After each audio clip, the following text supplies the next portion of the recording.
أهلا بكم كل أعزائي المشاهدين والمتابعين في كارثة عالمية مدمرة ستؤثر على الجميع. تاني أنا بقولها علشان تفهموا القادم. كارثة عالمية مدمرة الآن ستؤثر على الجميع. واسمع وافهم الكام كلمة اللي جايين دول علشان مهمين جدا جدا جدا. تعالوا نشوف الأخبار مع بعض، ولكن لازم نتذكر ما يحدث في العالم من حولنا علشان نقول اللهم ارحمنا من القادم. وعشان حضرتك تكتب أمين وتقول أمين، اكتب مليون أمين يا جماعة. اوعى بقول لك شيطانك بيمنعك تكتب وتلتجئ إلى الله، وكبريائك بيمنعك انك تكتب امين. نحن في ابتلاءات عظيمة هتأثر على كل بيت وعلى كل رب أسرة وعلى كل الناس الطيبة والبريئة والغلبانة واللي ملهاش دخل باللي بيحصل في العالم ده. فياريت نقول أمين. احنا قلنا نحن في صراعات وتوترات في العالم غريبة جدا. كل الأماكن على وجه الأرض تقريبا ابتدت يبقى فيها توترات وحروب، خاصة منطقة الشرق الأوسط ومنطقة الخليج والمنطقة العربية. عندنا تهديدات دلوقتي بأن هيتم اجتياح بري لليمن، وأن دول عربية وخليجية هتساعد ده. وبالتالي عندنا تهديد آخر من إيران، إن إيران قالت هرد بقسوة، والبرنامج النووي بتاعها هي مش راضية توافق على الاتفاق الأمريكي اللي طلبه ترامب. وعاد ترامب تاني وبيقول إن إحنا هنقوم بضربة عسكرية لإيران وبيتم الاستعداد. فعندنا استعداد لاجتياح بري لليمن، ودول عربية هتخش فيه. يعني انزلاق الدول العربية أو الدول الخليجية خصوصا إلى هذه الحرب، وبالتالي هيكون في ردود فعل انتقامية من الحوثيين إلى الدول الخليجية. عندنا تقريبا يعني البحر الأحمر مصاب إصابة غير عادية بسبب عدم دخول سلاسل الإمداد والتوريد إلى أو السفن التجارية إلى البحر الأحمر خوفا من ضربها، وبالتالي ده هيأثر على الأسواق. عندنا إيران تهدد بأنها هتشعل المنطقة بالكامل لو تم ضرب المنشآت النووية، وترامب بيأكد إن لو ما وافقتش هيضرب المنشآت النووية بالاتفاق مع الكيان. وعندنا اللي حاصل في فلسطين وغزة كل يوم ادينا بنشوف، ما بقاش في حاجة اسمها غزة تقريبا، وربنا يرحمنا من ده. عندنا سوريا الآن على صفيح ساخن ومش عارفين مستقبل سوريا رايح على فين. عندنا لبنان واللي حصل فيه، ولبنان أيضا ذاهب على فين مش عارفين. دولة بلا دولة حتى الآن، وربنا يكون معاهم، اقتصاد منهار. عندنا التوترات على الحدود المصرية مع الكيان، والتوترات اللي عايزة تدفع الغزاويين إلى سيناء، والكلام تاني اتفتح من جديد. وعندنا توترات في معاهدة السلام نفسها ما بين مصر والكيان. عندنا السودان، انهيار في السودان. عندنا ليبيا عاملة ايه دلوقتي؟ اين ليبيا؟ ما حدش عارف وصلت لايه وهتبقى ايه. والعراق الجريح، غير انها ابتدت يحصل مناوشات في بقية شمال افريقيا بقى. مناوشات ما بين الجزائر والمغرب، مناوشات جديدة عشان يكمل شمال افريقيا بالكامل. غير تونس اللي ضربت ضربة قاسية بسبب الرسوم الجمركية، هي اقتصادها تعبان فابتدى يزودوا عليها دمار اقتصادي جديد. كل ده يا جماعة اللي بيحيط بينا. نرجع بقى ونلاقي كمان تطرف مناخي مش عارفين هيوصل لإيه، وبرد وحر ورمال ومش كده. بنسمع دلوقتي عن أوبئة جديدة قادمة ستصيب العالم. بنسمع دلوقتي عن زلازل وبراكين، وإن كمية الزلازل زادت جدا. احنا رايحين على فين في هذا العصر المليء بالابتلاءات؟ ولما عصر يمتلئ بالابتلاءات اعرف كده ان هناك انذار سمائي، ان هناك ابتلاءات لا تتعظ، ان هناك غضب الهي. فقول اللهم ارحمنا من القادم واكتب امين من قلبك. انا عارف ان انا بطول في المقدمة دي، ولكن هو الهدف انك تفوق وتقول امين، تقترب من الله مهما حدث، علشان الجري ورا غسيل الدماغ اللي حاصل، واحتلال الادمغة، واحتلال نفوخ ودماغ وعقول شبابنا بقى خلاص. هو ده اللي حاصل، ومش عارفين ولادنا فاهمين انه احنا رايحين على فين، ولا العالم بيتغير بالكامل. فاقول اللهم ارحمنا من القادم ارجوك، ونشوف ايه الخبر والكارثه المدمره اللي ستؤثر على الجميع. ويلا نشوف اول خبر معانا بيقول ايه. اوعى تنسى تشترك في القناه عشان يجيلك كل فيديوهاتنا. هتدوس على الزرار اللي تحت الفيديو اللي مكتوب عليه اشتراك، يا ريت دلوقتي واكون شاكر ليك. اوعى تنسى تعمل اعجاب او لايك. اوعى تنسى تنشر الفيديو وتشاركه وتشيره مع الجميع عشان صوتنا يصل والناس تفهم ايه اللي بيحصل كل يوم. اوعى تنسى تكتب وتقول اللهم ارحمنا من القادم وتقول امين من قلبك. نبدأ نشوف اول خبر بيقول ايه.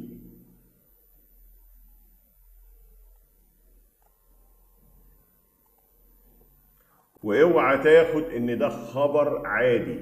ترامب يرفع الرسوم الجمركية على الصين لتصل إلى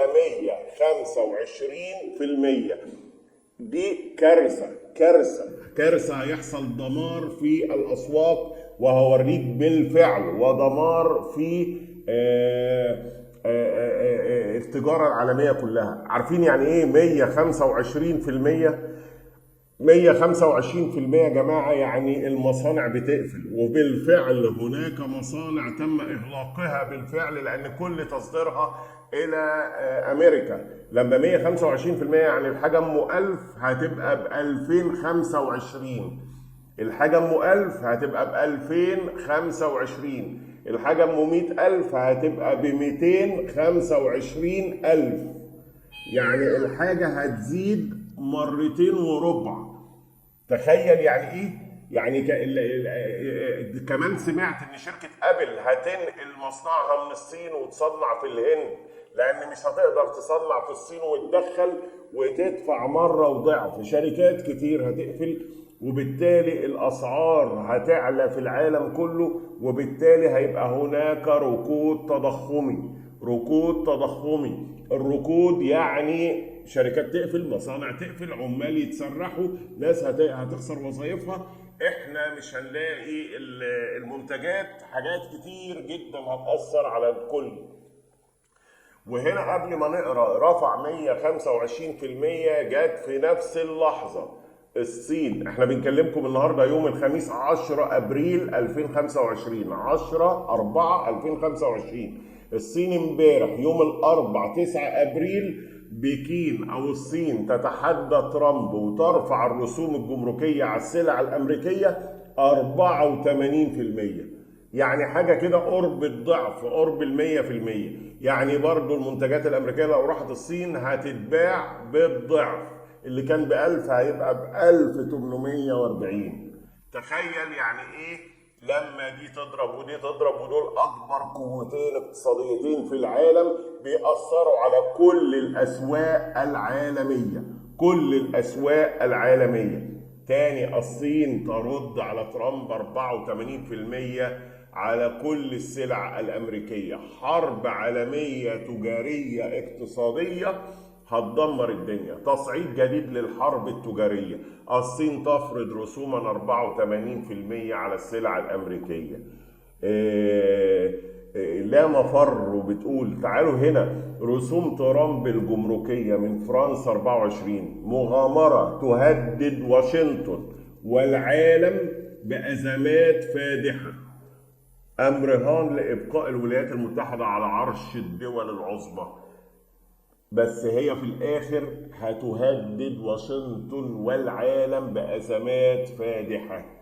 لو شفنا هنا أيضا أزمة رسوم ترامب الجمركية تدفع الأسواق العالمية إلى حافة الانهيار، وموجة الهبوط تشمل النفط والذهب. تعالى هنا شبح الركود الاقتصادي يهدد العالم بعد حرب ترامب التجارية. وإيلون ماسك نفسه ابتدى يدعو لإلغاء الرسوم دي، والبيت الأبيض قال 50 دولة تتسابق للاتفاق معنا، والصين ترفض الضغط وتتمسك بتعريفاتها الانتقامية، وترامب بيقول دواء مر سنتحمله. طب لو الدول العظمى بتعمل كده، امال الدول العربيه الضعيفه اقتصاديا والتعبانه والمستهلكه، كل استهلاك الدول العربيه قائم على الاستيراد من امريكا ومن الاتحاد الاوروبي ومن الصين، ماذا ستفعل هذه الدول؟ نرجع بقى وننزل على اصغر واصغر، المصانع العربيه هتعمل ايه؟ اللي معتمده على التصدير لهذه الدول، الشركات اللي شغاله الاصغر وبتعتمد على برضه التصدير، التجار الصغيرين لغايه المواطن اللي زي حضرتك وحضرتي، هناكل منين وهنشرب منين اذا كان اصلا في غلاء اسعار يعني شيطاني، غلاء اسعار غريب متوحش؟ طب هنعمل ايه لو السوق حصل فيه ركود والشركات اتقفلت ولو الموظفين اتسرحوا؟ اللي حاصل في العالم ده يا جماعة حرب عالمية تجارية اقتصادية هتدمر الأسواق. وهنا نقول أعلن البيت الأبيض أن رئيس دونالد ترامب رفع الرسوم الجمركية المفروضة على السلع الصينية لتصل إلى 125% في خطوة وصفها بأنها ردا على ما اعتبره ردا متهورا من بكين في سياق التصعيد التجاري المستمر بين البلدين.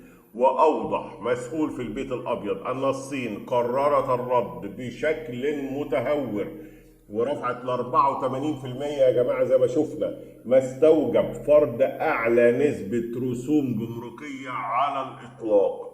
في المقابل حذرت منظمة التجارة العالمية من التداعيات المحتملة لهذه الإجراءات، مشيرة إلى أن التبادل التجاري بين الولايات المتحدة والصين قد ينخفض بنسبة تصل ل 80%. 80% يعني خلاص مفيش تبادل تجاري نهائي، يعني مصانع وشركات بالكوم بالعدد الهائل ستغلق بالكامل، لأن كمية المليارات الدولارية اللي ما بين التجارة العالمية دي كلها هتقف، 80% منها هتقف.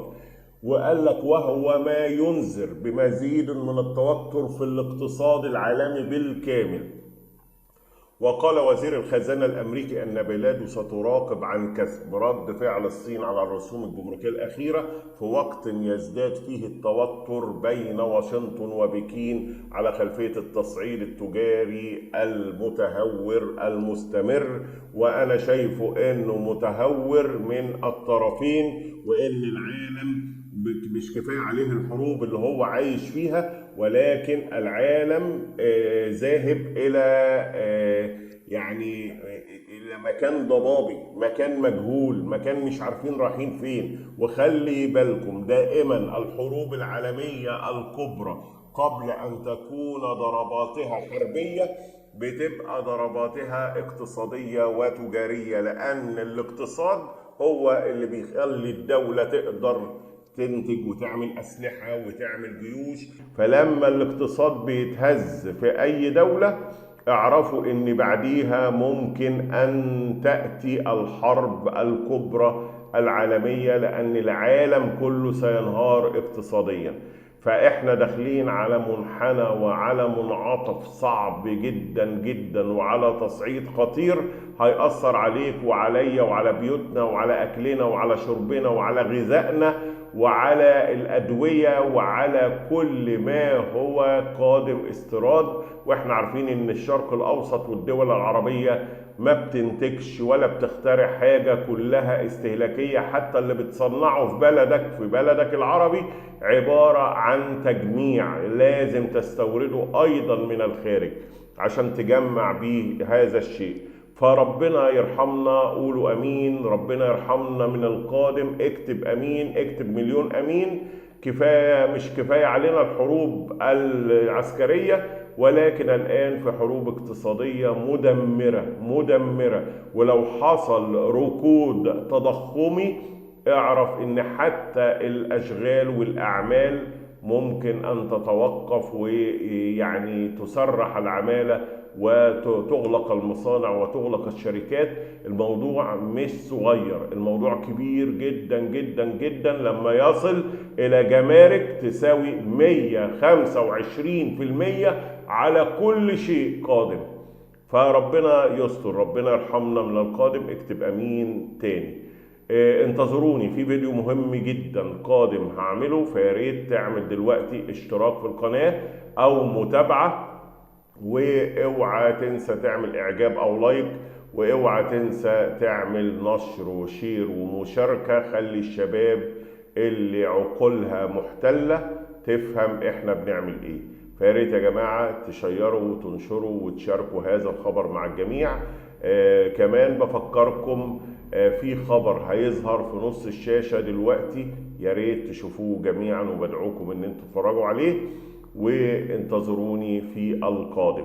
شكرا لحضراتكم وشكرا لوجودكم معي، وكان معكم فادي فكري، وإلى أن نلتقي أترككم في رعاية الله وأمنه، والسلام ختام على الجميع.